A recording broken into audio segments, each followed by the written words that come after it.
Time బాగాలేదంటే చిన్నోడు మాణిక్యవేల్ రాయితో మాట్లాడు. జనగణమన చెప్పట్లే, భరతమాతకి జై చెప్పట్లే, వందే మాత్రం చెప్పట్లే.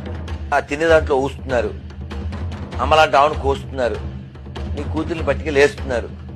అయినా నువ్వు ఇంకా బయ్య అంటావేంట్రా కుయ్య, నీ నోట్లో ఇది వెయ్య. అన్ని మతాలు సమానం, అన్ని మతాలు సమానం అని మాట్లాడటం చాలా బాగుంటుంది, కానీ అన్ని మతాలు సమానం కాదండి. నేను మొహమాటం లేకుండా చెబుతా. ప్రజాస్వామ్యంలో ఒక్క ఓటు ఎక్కువ వచ్చినా సరే ఒక్క ఓటు ఎక్కువ వచ్చిన వాడిని నెగ్గాడు అంటున్నారు, కానీ ఒక్క ఓటు తక్కువ వచ్చిన వాడిని నెగ్గాడు అంటలేదు కదా. మరి 130 కోట్ల జనం ఉన్న దేశంలో 100 కోట్ల జనాభా ఉన్న హిందూ మతమే పెద్ద మతం అవుతుంది కదండి. అన్ని మతాలు సమానమైన ఎలా అంటారండి? హిందూ మతమే గొప్ప, హిందూ మతమే ఎక్కువ, సందేహమే లేదు అందులో.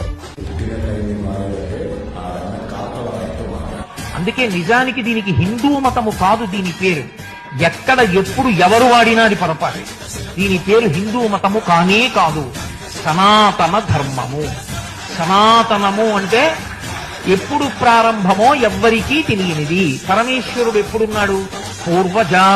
అన్నిటికన్నా ముందున్నాయని నువ్వు ఏది చెప్తావో చెప్పు, దానికన్నా ముందు ఆయన ఉన్నాడు.